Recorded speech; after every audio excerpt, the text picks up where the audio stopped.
आज राजस्थान में विकास के कई और भी कीर्तिमान स्थापित हो रहे हैं। आज ही जोधपुर में नए एयरपोर्ट टर्मिनल का उद्घाटन किया गया है और मैं सोशल मीडिया में देख रहा था कि नए टर्मिनल का आर्किटेक्चर, इंटीरियर ये सोशल मीडिया में छाया हुआ है। चारों तरफ राजस्थान ही राजस्थान दिख रहा है।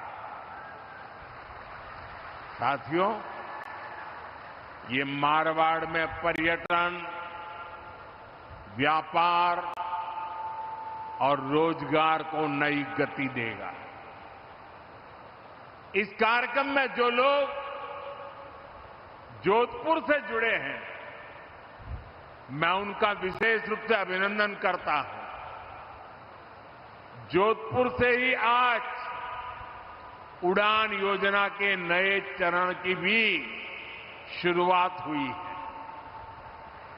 इसके तहत छोटे छोटे शहरों और दूर दराज के क्षेत्रों को एयर कनेक्टिविटी से जोड़ा जाएगा। साथ ही अब जयपुर में मेट्रो का विस्तार भी होने जा रहा है।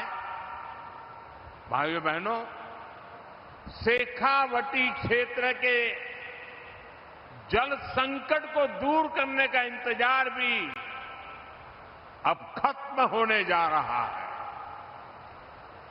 मैं इन सभी प्रोजेक्ट्स के लिए राजस्थान के मेरे भाई बहनों को बहुत बहुत बधाई देता हूं। साथियों, आज राजस्थान के करीब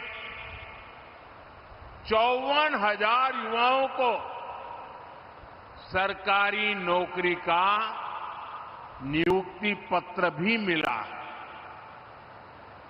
मैं नियुक्ति पत्र पाने वाले सभी युवाओं के उज्जवल भविष्य की कामना करता हूं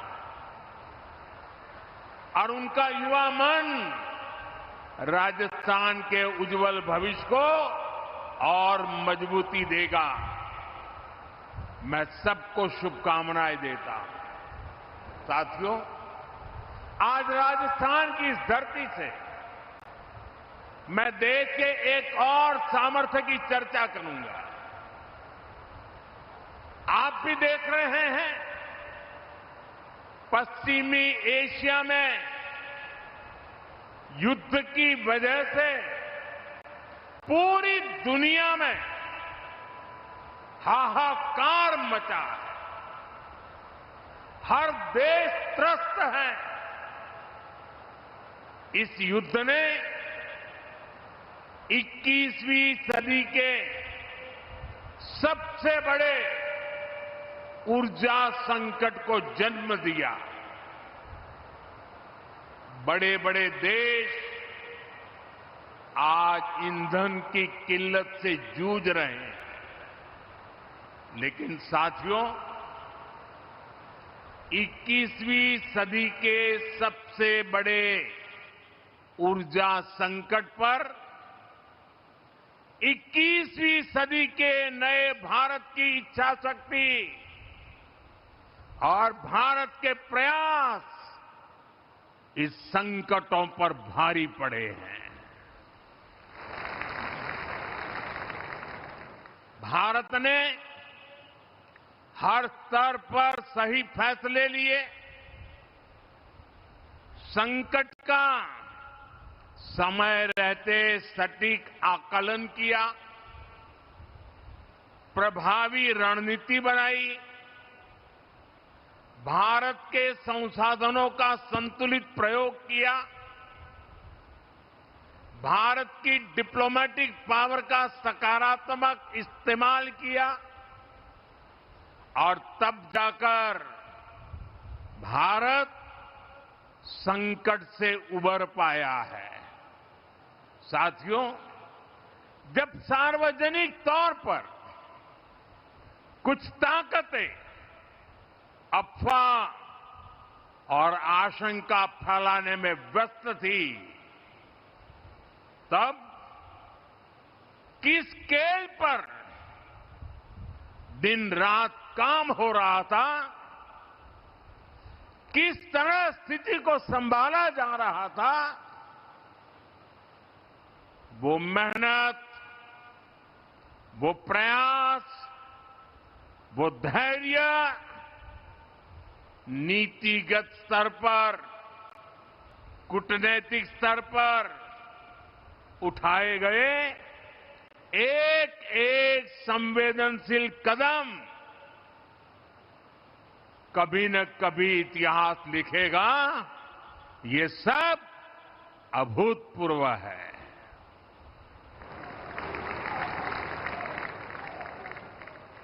मैं एक उदाहरण देता हूं।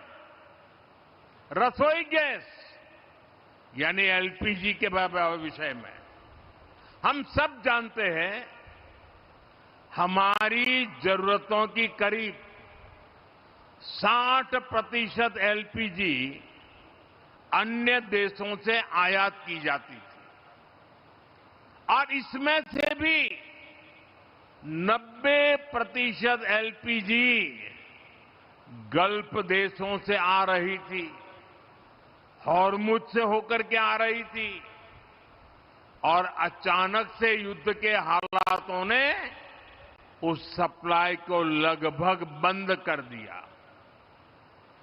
आप अंदाज लगा सकते हैं हमारे देश में कितना बड़ा हाहाकार मचने जा रहा था। लेकिन राजस्थान की इस धरती ने हमें चुनौतियों को भी चैलेंज देना सिखाया है और इसलिए हमने संकट शुरू होते ही रिफाइनरीज के सामर्थ्य पर फोकस किया। औद्योगिक काम के लिए जो गैस बनती थी, उसकी जगह रिफाइनरीज को रसोई गैस एलपीजी बनाने के लिए कहा गया और 7 दिनों के भीतर भीतर एलपीजी के उत्पादन में बढ़ोतरी हुई।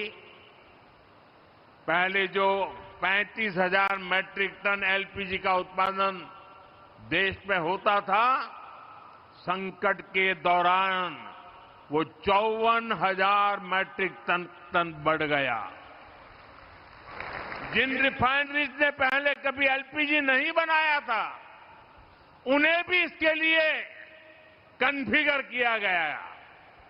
साथियों, रसोई गैस की डिमांड का पूरा लोड एलपीजी पर न पड़े, सरकार ने इसका भी ध्यान रखा। पीएनजी कनेक्शन यानी पाइप से रसोई गैस के कनेक्शन बढ़ाने का अभियान चलाया गया। बहुत ही कम समय में भारत ने करीब 11 लाख से ज्यादा घरों को गैस का पीएनजी कनेक्शन से जोड़ दिया। भाइयों बहनों, हमने एक और सप्लाई को सुनिश्चित किया। दूसरी ओर घरेलू उपभोक्ताओं पर बहुत बोझ भी नहीं पड़ने दिया। जो हालात थे, उनमें घरेलू गैस सिलेंडर की कीमत 2,000 रुपये तक जा सकती थी। बड़े बड़े मार्केट एक्सपर्ट यही आकलन कर रहे थे, लेकिन हमारे यहां अभी भी घरेलू एलपीजी सिलेंडर 950 रुपये से भी कम में दिया जा रहा है। गरीबों को तो उज्ज्वला सिलेंडर 650 के भी भीतर पड़ रहा है।